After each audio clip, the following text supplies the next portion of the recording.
কাদামাটিতে ফোটা পদ্ম তার সৌন্দর্যের জন্য পরিচিত, কিন্তু যদি সেই পদ্মকেই বারবার এই অনুভূতি দেওয়া হয় যে তার ক্ষমতা কেবল কাদা পর্যন্তই সীমিত, তবে সম্ভবত সে পুরোপুরি ফুটতে পারে না।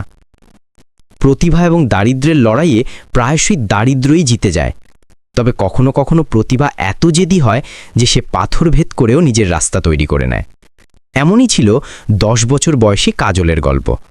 যে বয়সে শিশুদের হাতে বই, পেন্সিল এবং উজ্জ্বল ভবিষ্যতে স্বপ্ন আঁকা উচিত, সেই ছোট মেয়েটির হাতে ছিল লোহার জালি, ত্বক গলিয়ে দেওয়া সাবান এবং অন্যদের ইঁঠো বাসন। কাজল তার বিধবা মা সুনিতার সাথে শহরের সবচেয়ে মর্যাদাপূর্ণ স্কুল সংস্কার ভ্যালি ইন্টারন্যাশনালের ক্যান্টিনের পেছনের অংশে কাজ করত। সুনিতা রান্নাঘরে সাহায্য করত এবং কাজলের কাজ ছিল ব্রেকফাস্ট ও লাঞ্চের পর পাহাড় সমান বাসন মাজা। সকাল থেকে সন্ধ্যা পর্যন্ত বাসনপত্রের টুংটাং শব্দ আর নল থেকে পড়া জলের আওয়াজই ছিল তার সঙ্গীত। তার পোশাক সবসময় ময়লা থাকত, ফ্রকটি জায়গায় জায়গায় ছেঁড়া ছিল এবং সাবানের কারণে হাতের ত্বক শুষ্ক হয়ে গিয়েছিল। কিন্তু কাজলের কাছে এমন একটি সম্পদ ছিল যা স্কুলের বড় বড় ধনী বাচ্চাদের কাছেও ছিল না, একটি অসাধারণ মস্তিষ্ক। ক্যান্টিনের পেছনের দিকে যেখানে কাজল বাসন ধুত, ঠিক সেখান থেকে 5ম শ্রেণীর একটি জানালা খুলত। সেই জানালা কাজলের জন্য কেবল বাতাস আসার মাধ্যম ছিল না, বরং তার স্বপ্নের জানালা ছিল। যখনই সেই ক্লাসে গণিতের ক্লাস শুরু হতো, কাজলের হাত আপনা থেকেই বাসনের ওপর ধীরে হয়ে যেত এবং তার কান জানালার দিকে লেগে থাকত। সে সংস্কার ভ্যালির ছাত্রী ছিল না, ভেতরে যাওয়ার অনুমতিও তার ছিল না, কিন্তু বাইরে বসে বাসনপত্রের আওয়াজের মাঝে সে গণিতের অসংখ্য সূত্র শিখে ফেলেছিল। সেদিন গরম ছিল চরমে, স্কুলের এসিও হয়তো সেই তাপ কমাতে পারছিল না। ক্লাসে গণিতের সবচেয়ে কড়া শিক্ষক মিস্টার খান্না কার্যের চাপ বা প্রেশার অফ ওয়ার্ক পড়াচ্ছিলেন। মিস্টার খান্না তার কড়া আওয়াজ এবং কঠিন প্রশ্নের জন্য বিখ্যাত ছিলেন। ধনীমারির বখাটে ছেলেরাও তার সামনে ভেজা বিড়াল হয়ে যেত।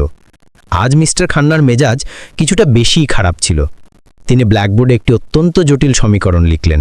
এটি 5ম শ্রেণী স্তরের থেকে কিছুটা উঁচু প্রশ্ন ছিল, যা তিনি ইচ্ছাকৃতভাবে বাচ্চাদের বুদ্ধিমত্তা পরীক্ষা করার জন্য দিয়েছিলেন। মিস্টার খান্না ক্লাসের দিকে ফিরে চ্যালেঞ্জ করলেন, যেই প্রশ্নটি সমাধান করতে পারবে আমি তাকে নিজে প্রিন্সিপাল স্যারের সামনে সম্মানিত করব। তোমাদের কাছে 5 মিনিট সময় আছে। পুরো ক্লাসে নিস্তব্ধতা নেমে এলো। ক্লাসের সবচেয়ে চালাক ছাত্র আমানও মাথা চুলকাচ্ছিল। বাচ্চারা তাতে দামি নোটবুকে রাফ কাজ করছিল, কাটাকুটি করছিল, কিন্তু কারো কাছেই উত্তর ছিল না। নিস্তব্ধতা এত গভীর ছিল যে ঘড়ির টিকটিক শব্দও শোনা যাচ্ছিল। বাইরে কাজল ঘমে ভিজেছিল।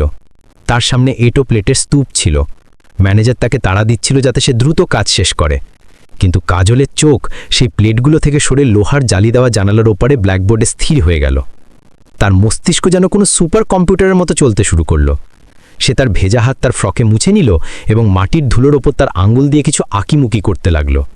কলম ছাড়া, খাতা ছাড়া, কেবল মস্তিষ্ক আর ধুলোর সাহায্যে সে সেই প্রশ্নটির সাথে লড়ছিল যা ভেতরে বসে থাকা বাচ্চারা হাল ছেড়ে দিয়েছিল। 5 মিনিট পেরিয়ে গেল। মিস্টার খান্না হাতে ডাস্টার নিলেন এবং রাগের সাথে বললেন, তোমাদের সবার লজ্জা হওয়া উচিত। এত দামি ফিজ, এত সুযোগ সুবিধা, আর একটি সাধারণ প্রশ্নও সমাধান করতে পারো না? মনে হচ্ছে আমাকেই এটি। তিনি তার কথা শেষ করতে পারেননি।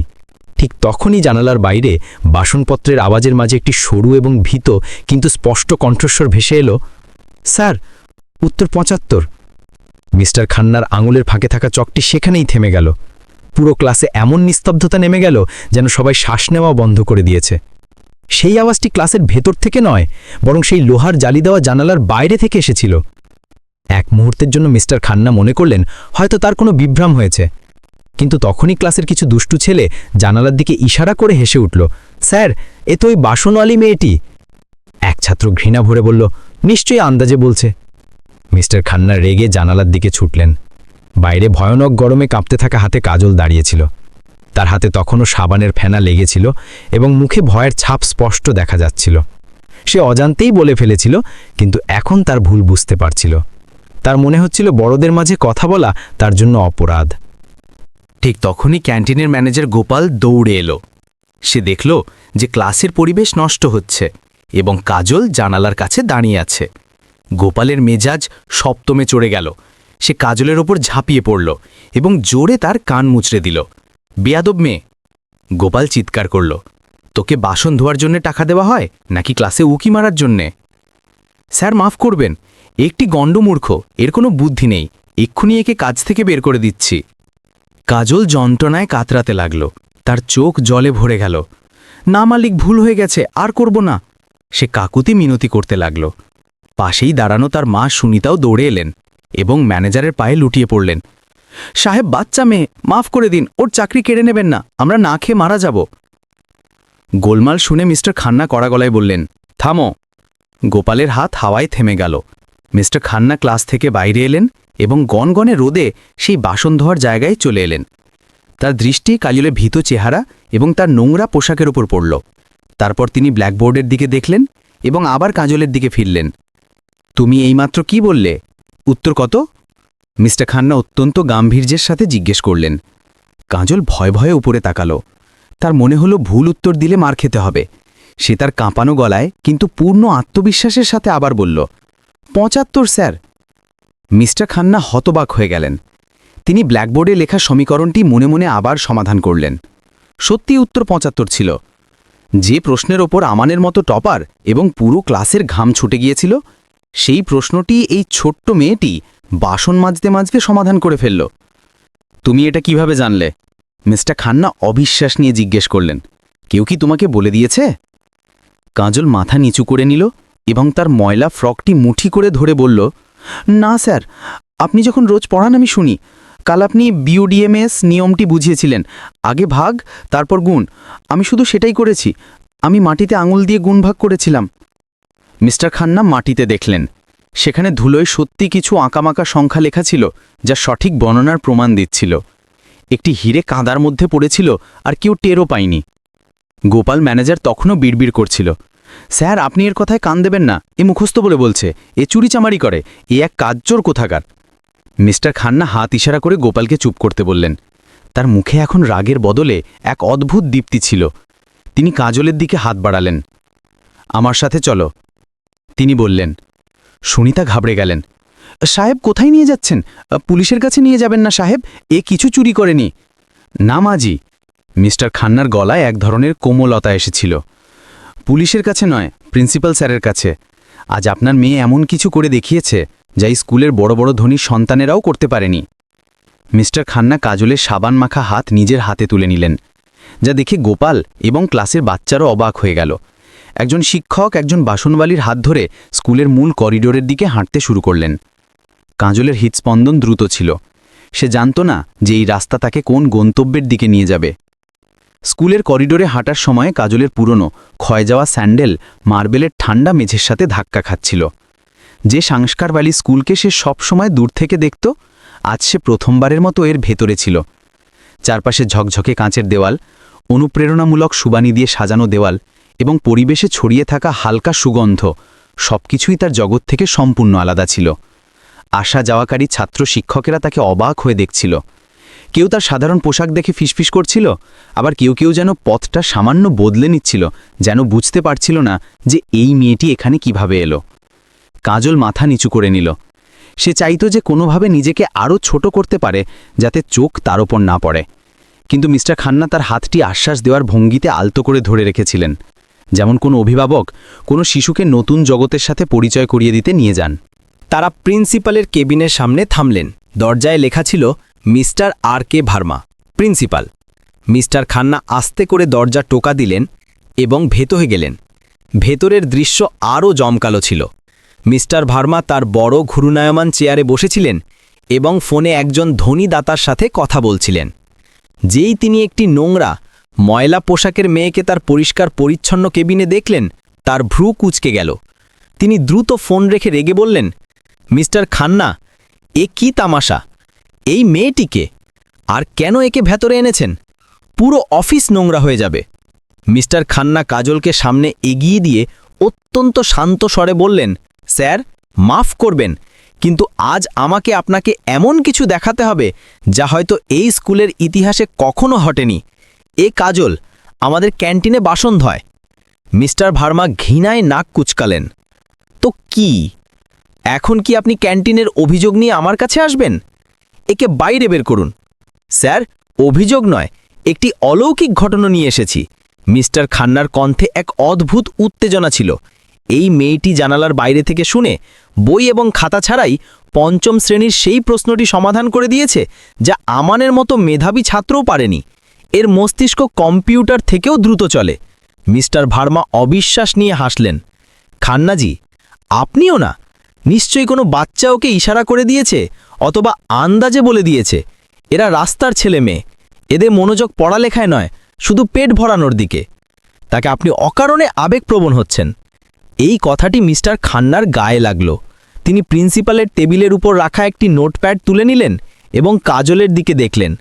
স্যার, যদি এটা আন্দাজ হয়ে থাকে তবে এক্ষুনি জানা যাবে। আমি ওকে এক্ষুনি আপনার সামনে আরেকটি প্রশ্ন দেব।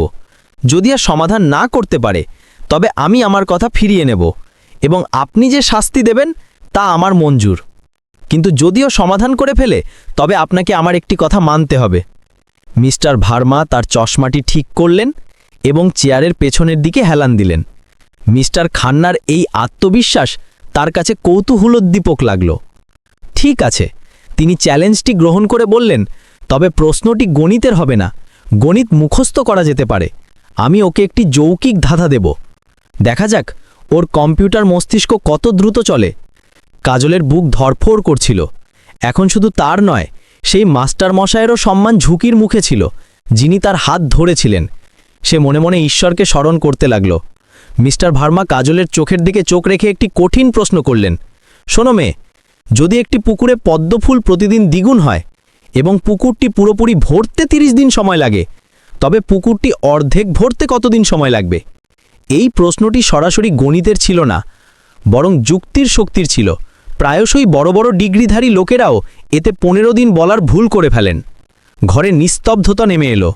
মিস্টার খান্নাও কিছুটা ঘাবড়ে গেলেন, কারণ তিনি কাজলকে গণিত শিখিয়েছিলেন, ধাঁধা নয়। কাজল তার আঙুলগুলো একে অপরের সাথে জড়ালো। সে এক মুহূর্ত ভাবল, তারপর তার ধীর কিন্তু স্পষ্ট গলায় বলল, স্যার, উত্তর 29 দিন। কাজল পলক না ফেলে উত্তর দিল এবং তারপর তার কথাটি স্পষ্টও করল। কারণ যদি ফুল প্রতিদিন দ্বিগুণ হয় তবে 30তম দিনে পুরো ভরার ঠিক একদিন আগে, অর্থাৎ 29তম দিনে পুকুরটি অর্ধেক ভরা থাকবে। ঘরে একটি গভীর নিস্তব্ধতা বিরাজ করল। মিস্টার ভার্মার মুখ হাঁ হয়ে গেল। যে ধাঁধায় বড় বড় ডিগ্রিধারীরা জড়িয়ে পড়তেন, সেটি এই 10 বছরের বাসন ধোয়ার মেয়েটি এক লমহায় সমাধান করে দিল। এটি মুখস্থ বিদ্যা ছিল না, এটি ছিল বিশুদ্ধ বুদ্ধিমত্তা। মিস্টার খান্নার মুখে বিজয়ের হাসি ফুটে উঠল। তিনি তার পিঠ সোজা করলেন এবং প্রিন্সিপালের চোখে তাকালেন। স্যার, শর্ত অনুযায়ী এখন আপনাকে আমার কথা মানতে হবে, মিস্টার খান্না দৃঢ়তার সাথে বললেন। মিস্টার ভার্মা তার চেয়ার সোজা করলেন এবং অস্বস্তির সাথে বললেন, হ্যাঁ ঠিক আছে, বলো কি চাও? ওকে কিছু টাকা দেব নাকি ওর জন্য নতুন জামা কাপড় আনাবো? না স্যার, মিস্টার খান্না টেবিলের ওপর দুহাত রেখে বললেন, আমার এর জন্য ভিক্ষা চাই না, আমার এর হক চাই। আমি চাই যে কাজলের ভর্তি এই স্কুলেই 5ম শ্রেণীতে হোক এবং এর পুরো ফিস মাফ করা হোক।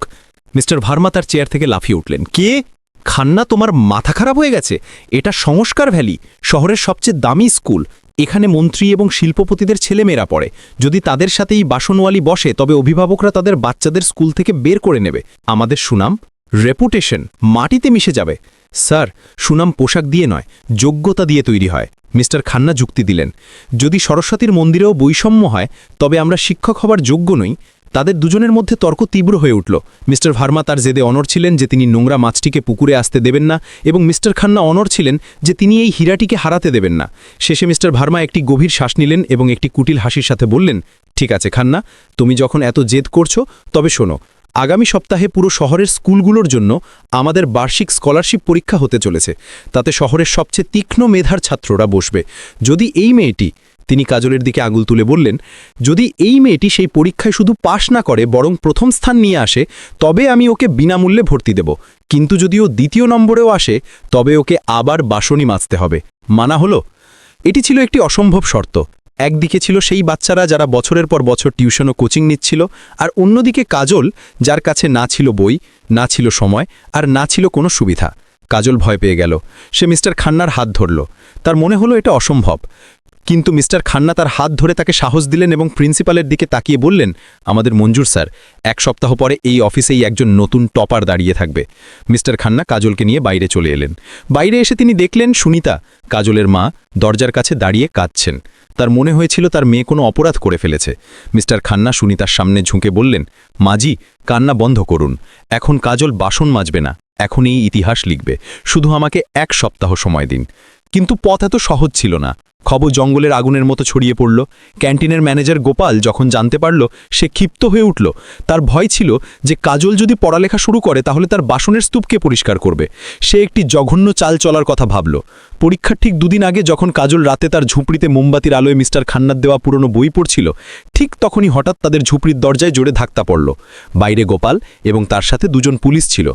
এই হলো সাহেব। কাজলের দিকে ইশারা করে পুলিশকে বলল, এই সেই মেয়ে যে ক্যান্টিনের গাল্লা থেকে 5,000 টাকা চুরি করেছে, আমি নিজে দেখেছি। কাজল এবং তার মায়ের পায়ের তলা থেকে মাটি সরে গেল। বইয়ের পাতাগুলো বাতাসে কাঁপতে লাগলো, যেন তারাও এই মিথ্যা শুনে কেঁপে উঠল। কোনো দয়া না ছাড়াই পুলিশ সেই ছোট ঝুপড়ির কোনায় কোনায় তল্লাশি চালালো। তখন এক সিপাই কাজলের ছেঁড়া তোষকের নিচে হাত দিয়ে কিছু নোটের বান্ডিল বের করল। এই দেখুন টাকা, সিপাই চিৎকার করে বলল। সাহেব, পুরো 5,000 টাকা, ম্যানেজার ঠিকই বলছিল। সুনিতা চিৎকার করে উঠলেন, না সরকার, এটা মিথ্যা, আমরা 1 পয়সাও দেখিনি, আমার মেয়ে চোর নয়। তিনি সিপাইয়ের পায়ে জড়িয়ে ধরলেন, কিন্তু সিপাই তাকে ঝাঁকি দিয়ে সরিয়ে দিল। গোপাল দরজায় দাঁড়িয়ে কুটিল হাসি হাসছিল। সে কৃত্রিম দুঃখের সাথে বলল, দেখলেন দারোগাজি, যার নুন খেলো তারই থালা ফুটো করল। ওপর থেকে পড়ার নাটক করছে যাতে কেউ সন্দেহ না করে। নিয়ে জানে কে, জেলে যাতা পিষবে তখন বুদ্ধি ঠিক হবে। কাজল পাথরের মূর্তির মতো দাঁড়িয়েছিল। তার চোখ থেকে জল ঝরছিল, কিন্তু কণ্ঠস্বর গলাতেই আটকে গেছিল। যে হাতগুলোতে কাল কলম থাকার কথা ছিল, আজ সেই হাতগুলোতে হাতকড়া পড়তে চলেছে। পুলিশ কাজল এবং সুনিতাকে জিপে তুলল। পুরো মহল্লা ভিড় করে দেখছিল। যে সম্মানের জন্য সুনিতা দিনরাত পরিশ্রম করতেন, তা মুহূর্তের মধ্যে ধুলোয় মিশে গেল। থানার হাজতে রাতভর মশার ভয়ের মাঝে কাজল কাঁপতে থাকল। স্কলারশিপ, স্কুল এবং গণিতের প্রশ্ন সবকিছুই তার কাছে অস্পষ্ট মনে হতে লাগলো। এখন সে শুধু গাঢ়দার অন্ধকার দেখতে পাচ্ছিল। পরের দিন সকালে যখন আসার কোনো আলো বাকি ছিল না, থানায় ঝড়ের মতো মিস্টার খান্না প্রবেশ করলেন। তার মুখে উদ্বেগের ছাপ, ঘামে ভিজেছিলেন। যেই তিনি জানতে পারলেন সোজা এখানে ছুটে এসেছেন। ইন্সপেক্টর সাহেব, মিস্টার খান্না থানার দারোগার টেবিল চাপড়ে বললেন, আপনি একটি নিষ্পাপ মেয়েকে তদন্ত ছাড়াই কিভাবে বন্ধ করে রাখতে পারেন? ইন্সপেক্টর চায়ে চুমুক দিতে দিতে বললেন, মাস্টারজি, তদন্ত হয়েছে। তার বিছলা থেকে চুরির মাল উদ্ধার হয়েছে। আইন সবার জন্য সমান। আইন অন্ধ হতে পারে, কিন্তু আপনি নন। মিস্টার খান্না গর্জে উঠলেন, সেই মেয়েটি কাল শহরের সবচেয়ে বড় পরীক্ষায় বসতে চলেছে। এটা সেই ম্যানেজারের ষড়যন্ত্র, যাতে সে পরীক্ষা না দিতে পারে। ভাবুন তো, যে মেয়েটি নিজের চেষ্টায় স্কুলে ভর্তি হওয়ার জিদ করছে, সেই সামান্য টাকার জন্য নিজের ভবিষ্যৎ কেন নষ্ট করবে? গোপালও সেখানেই উপস্থিত ছিল। সে মাঝখানে কথা বলার চেষ্টা করল, আরে মাস্টারজি, আপনি তো, তুমি চুপ থাকো। মিস্টার খান্না গোপালের দিকে আঙুল তুললেন। যদি সেই ক্যান্টিনের গাল্লার ফিঙ্গারপ্রিন্ট পরীক্ষা করা হয় এবং তাতে কাজলের ছাপ না পাওয়া যায়, তবে মনে রেখো, মিথ্যা এফআইআর করার অপরাধে তুমি ভেতরে যাবে। আর আমি এই তদন্ত করিয়ে ছাড়ব, তা সে আমাকে কোর্টেই যেতে হোক না কেন। মিস্টার খান্নার আত্মবিশ্বাস এবং তার ক্ষমতা দেখে ইন্সপেক্টর কিছুটা ভয় পেলেন। তারও ডালে কিছু কালো মনে হচ্ছিল, এবং সবচেয়ে বড় কথা, একজন শিক্ষকের এমন রূপ তিনি আগে কখনো দেখেননি। ইন্সপেক্টর কিছুক্ষণ ভাবলেন এবং তারপর চাবিটি সিপাইয়ের দিকে ছুঁড়ে দিলেন। ঠিক আছে মাস্টারজি, আপনার জামিনে ওকে ছাড়ছি, কিন্তু যদি ও দোষী সাব্যস্ত হয় তবে দায়ভার আপনার হবে। হাজতের তালা খুলল। কাজল বাইরে এলো, কিন্তু সে ভেঙে গিয়েছিল। তার আত্মা আহত ছিল। বাইরে এসেই সে মিস্টার খান্নার গলা জড়িয়ে হাউমাউ করে কেঁদে উঠল। স্যার, আমি পরীক্ষা দেব না, সে ফুপিয়ে ফুপিয়ে বলল। আমার ভয় লাগছে, সবাই আমাকে চোর বলবে। আমি আবার বাসন মাজব স্যার, কিন্তু স্কুলে যাব না। মিস্টার খান্না তার কাঁধ ধরে তাকে সোজা করে দাঁড় করালেন। তিনি তার পকেট থেকে একটি নতুন কলম বের করলেন এবং কাজলের সামনে ধরলেন। কাজল, আমার চোখে চোখ রাখো, তিনি কঠোরভাবে বললেন। গোপাল আর সেই প্রিন্সিপাল এটাই তো চেয়েছিল যে তুমি ভেঙে পড়ো। আজ যদি তুমি পিছু হটো, তবে তুমি সত্যিই চোর প্রমাণিত হবে, নিজের স্বপ্নের চোর। এই অপবাদ চোখের জলে ধোয়া যাবে না বেটা। এই অপবাদ শুধু তোমার সাফল্য দিয়ে ধোয়া যাবে। কালকের পরীক্ষা শুধু একটি কাগজ নয়, তা হলো তোমার আত্মসম্মান। কাজল তার অশ্রুসিক্ত চোখে কলমটির দিকে দেখল। যাও, মিস্টার খান্না বললেন, কাল এই দুনিয়াকে দেখিয়ে দাও যে কাদার দাগ জল দিয়ে নয়, সূর্যের আলো দিয়ে মোছে। পরের দিন সকাল হল। সংস্কার ভ্যালি স্কুলের অডিটোরিয়াম লোকে লোকারণ্য ছিল। শহরের সবচেয়ে দামি স্কুলগুলোর বাচ্চারা তাদের ইস্ত্রি করা ইউনিফর্ম এবং দামি জুতো পরে সেখানে উপস্থিত ছিল। তাদের বাবা মায়েরা তাদের শুভকামনা জানাচ্ছিলেন।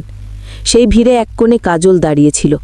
সেই পুরনো ফ্রক, তবে ধোয়া, চুল তেলে চটচটে, চোখে রাতভর কান্নার ফোলা ভাব ছিল, কিন্তু মুঠোর মধ্যে মিস্টার খান্নার দেওয়া কলমটি শক্ত করে ধরা ছিল। প্রিন্সিপাল ভার্মা মঞ্চ থেকে ঘোষণা করলেন, পরীক্ষা শুরু হচ্ছে, তোমাদের কাছে 2 ঘন্টা সময় আছে।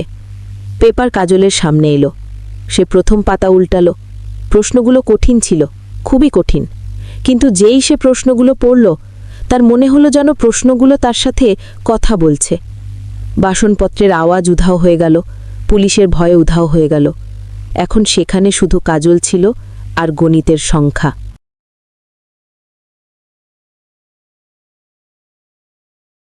সময় পেরোতে লাগল। একে একে বাচ্চারা মাথা চুলকাতে লাগল, কিন্তু কাজলের কলম কাগজে এমনভাবে চলছিল যেন কোনো চিত্রশিল্পী ক্যানভাসে রং ভরছেন। ঠিক তখনই শেষ 15 মিনিটে এমন কিছু ঘটল যা কেউ আশা করেনি।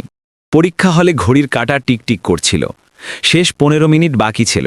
যখন বাকি বাচ্চারা ঘামে ভিজে নিজেদের চুল ছিঁড়ছিল, তখনই কাজলের কলম হঠাৎ থেমে গেল। তার চোখ প্রশ্নপত্রের সবচেয়ে শেষ এবং সবচেয়ে কঠিন প্রশ্নটির ওপর স্থির হল। এটি ছিল 10 নম্বরের প্রশ্ন, যা মেধা তালিকা নির্ধারণ করতে পারত। কাজল একবার পড়ল, দুবার পড়ল, তারপর সে হাত তুলল। পুরো ক্লাসের মনোযোগ তার দিকে গেল। মঞ্চে বসা প্রিন্সিপাল ভার্মার মুখে একটি ব্যঙ্গাত্মক হাসি ফুটল। তার মনে হল এই মেয়েটি হাল ছেড়ে দিয়েছে। তিনি মাইক নিয়ে বললেন, কি হলো, হার মেনে নিলে? আমি বলেছিলাম না, বাসন মাজা আর সমীকরণ সমাধান করা দুটি আলাদা জিনিস। যাও, পেপার জমা দাও আর বাইরে যাও। কাজল তার জায়গায় দাঁড়িয়ে গেল। তার গলায় কম্পন ছিল, কিন্তু চোখে ছিল সত্যের দীপ্তি। স্যার, সে পুরো ক্লাসের সামনে বলল, আমি হার মানিনি, কিন্তু স্যার, প্রশ্ন সংখ্যা 50 ভুল আছে। অডিটোরিয়ামে নিস্তব্ধতা নেমে এলো। ফিসফিস শুরু হয়ে গেল। একজন বাসনওয়ালি মেয়ে শহরের সবচেয়ে বড় শিক্ষাবিদদের তৈরি করা প্রশ্নপত্রকে ভুল বলছে। প্রিন্সিপাল ভার্মা রাগে লাল হয়ে গেলেন। বেয়াদবি করছো? এই পেপার এক্সপার্টরা সেট করেছে। চুপচাপ বসে যাও, নইলে পেপার কেড়ে নেওয়া হবে। ঠিক তখনই সেখানে উপস্থিত প্রধান পরীক্ষক, যিনি একজন প্রবীণ গণিতজ্ঞ ছিলেন, তার আসন থেকে উঠলেন। তিনি তার চশমাটি ঠিক করলেন এবং প্রশ্নপত্রটি মনোযোগ সহকারে দেখলেন। 2 মিনিট ধরে গভীর নিস্তব্ধতা বিরাজ করল। তারপর তিনি প্রিন্সিপালের কানে কিছু ফিসফিস করলেন। প্রিন্সিপালের মুখের রং উড়ে গেল। প্রবীণ পরীক্ষক মাইক নিলেন এবং ভারী গলায় বললেন, মেয়েটি ঠিক বলছে। এই প্রশ্নের ডেটাতে একটি টাইপিং ভুল আছে, যার কারণে এটি সমাধান করা অসম্ভব। মাফ করবেন বাচ্চারা। তারপর তিনি কাজলের দিকে তাকিয়ে বললেন, বেটা, তুমি এটা ছেড়ে দাও, তুমি এর পুরো নম্বর পাবে। স্যার, কাজল বিনয়ের সাথে বলল, আমি ভুলটি শুধরে সঠিক প্রশ্ন তৈরি করে নিয়েছি এবং তার উত্তরও লিখে দিয়েছি। আমি কি খাতা জমা দিতে পারি? পরীক্ষক অবাক হয়ে গেলেন। তিনি ইশারা করলেন। কাজল তার খাতা জমা দিল এবং হল থেকে বাইরে চলে গেল। মিস্টার খান্না দরজাতেই দাঁড়িয়েছিলেন। তিনি সব শুনেছিলেন। তার চোখে গর্বের অশ্রু ছিল। 2 দিন পর ফলাফল ঘোষণার দিন ছিল। স্কুলের বড় হলটি অভিভাবক, সাংবাদিক এবং শহরের গণ্যমান্য ব্যক্তিবর্গে পূর্ণ ছিল। স্টেজে চকচকে ট্রফি রাখা ছিল। গোপাল ম্যানেজারও এক কোণে দাঁড়িয়েছিল, মনে মনে প্রার্থনা করছিল যে কাজল যেন ফেল হয়। প্রিন্সিপাল ভার্মা পোডিয়ামের কাছে এলেন। তার মুখ ভাবলেশ ছিল। তার হাতে ছিল ফলাফলের খাম। মহিলা ও ভদ্র মহোদয়গণ, তিনি বলতে শুরু করলেন, এ বছরের স্কলারশিপ পরীক্ষা ছিল ইতিহাসের সবচেয়ে কঠিন পরীক্ষা। আমরা অনেক প্রতিভাবান শিশু পেয়েছি। ভিড়ের মধ্যে বসা সুনিতা তার শাড়ির আঁচল মুচড়াচ্ছিলেন। কাজল তার মায়ের হাত শক্ত করে ধরেছিল। আমি প্রথমে 2য় স্থানাধিকারী ঘোষণা করব। প্রিন্সিপাল বললেন, 2য় স্থান অর্জন করেছে আমাদের স্কুলের মেধাবী ছাত্র আমান মালহোত্রা, 98.7% নম্বর নিয়ে। তালি পড়ল জোরালোভাবে। আমান মঞ্চে গেল, কিন্তু তার মুখে খুশি ছিল না। সে জানত অন্য কেউ আছে যে তার চেয়েও ভালো করেছে। এবার প্রথম স্থানের পালা। হলে নিস্তব্ধতা নেমে এলো। প্রিন্সিপাল ভার্মা একটি দীর্ঘশ্বাস নিলেন। অনিচ্ছা সত্ত্বেও তাকে তার হার স্বীকার করতে হচ্ছিল, তবে একই সাথে তাকে একটি হীরাকে চিহ্নিত করার কৃতিত্বও নিতে হবে। তিনি খামটি খুললেন এবং ভিড়ের দিকে তাকালেন। তার চোখ সবচেয়ে পেছনে দাঁড়িয়ে থাকা সাধারণ পোশাকের কাজলের ওপর স্থির হল, এবং প্রথম স্থানাধিকারী প্রিন্সিপালের কণ্ঠস্বর গুঞ্জরিত হল। 100-100 নম্বর এবং শেষ প্রশ্নটি সংশোধন করে সমাধান করার জন্য বিশেষ যোগ্যতা সহ শহরের নতুন টপার হল কাজল। প্রিন্সিপাল ভার্মার মুখ থেকে এই নামটি বের হতেই পুরো হল এক মুহূর্তের জন্য নিস্তব্ধ হয়ে গেল। কেউ বিশ্বাস করতে পারছিল না যে ক্যান্টিনের পেছনের অংশে এটো বাসন ধোয়ার সেই ছোট্ট মেয়েটি আজ এই শহরের সবচেয়ে বড় টপার হয়ে গেছে। নিস্তব্ধতা ভেঙে প্রথমে দ্বিতীয় স্থানাধিকারী আমান হাততালি দিল। তারপর মিস্টার খান্না তার আসন থেকে উঠে দাঁড়ালেন এবং জোরে জোরে হাততালি দিতে লাগলেন। দেখতে দেখতে পুরো হল হাততালির শব্দে মুখরিত হয়ে উঠল। ধনী বাবা মা, শিক্ষক এবং বাচ্চারা সবাই দাঁড়িয়ে সেই ছোট্ট প্রতিভাকে সম্মান জানাচ্ছিল। সুনিতার কান্নার দম বন্ধ হয়ে যাচ্ছিল, কিন্তু আজ এই অশ্রু দুঃখের ছিল না, বরং একজন মায়ের গর্বের ছিল। কাজল ধীরে ধীরে মঞ্চের দিকে এগিয়ে গেল। আজ তার পদক্ষেপ টলছিল না, আজ তার ময়লা ফ্রক তাকে লজ্জিত করছিল না, বরং তার সংগ্রামের গল্প বলছিল। মঞ্চে পৌঁছে যখন সে ট্রফিটি হাতে নিল, তখন প্রিন্সিপাল ভার্মা মাইকে বললেন, আমার সবসময় মনে হতো যে হীরা কেবল শোরুমে সাজানো হয়, কিন্তু মিস্টার খান্না আমাকে বোঝালেন যে আসল হীরা তো কয়লার খনিনার ধুলোতেই পাওয়া যায়। আমি আমার সংকীর্ণ চিন্তার জন্য এই মেয়ে এবং এর গুরু মিস্টার খান্নার কাছে ক্ষমা চাইছি। এরপর প্রিন্সিপালের মুখ কঠোর হল। তিনি হলের কোণে লুকিয়ে থাকা গোপাল ম্যানেজারের দিকে ইশারা করলেন। আরেকটি কথা, প্রিন্সিপাল কড়া গলায় বললেন, পুলিশের ফরেন্সিক রিপোর্ট আজ সকালেই এসেছে এবং তাতে নিশ্চিত করে বলা হয়েছে যে সেই নোটগুলোতে কাজলের নয়, বরং শুধুমাত্র গোপালের ফিঙ্গারপ্রিন্ট পাওয়া গেছে। একটি নিষ্পাপ শিশুর ভবিষ্যৎ নষ্ট করার চেষ্টা করার জন্য স্কুল ম্যানেজমেন্ট গোপালকে অবিলম্বে বরখাস্ত করছে এবং তাকে পুলিশের হাতে তুলে দেওয়া হচ্ছে। বাইরে দাঁড়িয়ে থাকা পুলিশ কর্মীরা ভেতরে এলেন এবং গোপালকে হাতকড়া পরিয়ে নিয়ে গেলেন। কাজল গোপালের দিকে তাকালো, কিন্তু তার চোখে রাগ ছিল না, ছিল কেবল এক বিজয়ীর শান্তি। মন্দের ওপর ভালোর এবং মিথ্যের ওপর সত্যের জয় হয়েছিল। মিস্টার খান্না মঞ্চে এলেন। তিনি তার পকেট থেকে স্কুলের একটি নতুন আইডি কার্ড এবং ইউনিফর্ম বের করলেন। তিনি কাজলের সামনে ঝুঁকে বললেন, বেটা, এখন তোমাকে জানালার বাইরে দাঁড়িয়ে থাকতে হবে না, তোমাকে স্বাগত। 1 সপ্তাহ পর গণিতের ক্লাস চলছিল। মিস্টার খান্না ব্ল্যাকবোর্ডে সেই পুরনো প্রশ্নটি বোঝাচ্ছিলেন, কিন্তু আজ দৃশ্যপট পাল্টে গিয়েছিল। জানালার বাইরে বাসনপত্রের স্তূপ ছিল, কিন্তু সেখানে কাজল ছিল না। কাজল এখন জানালার ওপারে নয়, বরং এপারে ছিল। পরিষ্কার ইস্ত্রি করা নীল ইউনিফর্মে প্রথম বেঞ্চে বসে পূর্ণ মনোযোগ দিয়ে পড়ালেখা করছিল। তার চোখে এখন বাসন ধোয়ার ক্লান্তি নয়, বরং একজন আইএএস অফিসার হওয়ার স্বপ্ন জ্বলজ্বল করছিল। ক্লাস শেষ হলে কাজল এক মুহূর্তের জন্য জানালার বাইরে দেখল। সেখানে একজন নতুন কর্মী বাসন মাজছিল। কাজল মনে মনে হাসল এবং তার নোটবুকে একটি নতুন সমীকরণ লিখল, পরিশ্রম যুক্ত সাহস সমান জয়। সত্যি, প্রতিভা কারো দয়ার মুখাপেক্ষী হয় না। সে কাদা থেকেও ওঠে এবং আকাশের সবচেয়ে উজ্জ্বল তারা হয়ে ওঠে।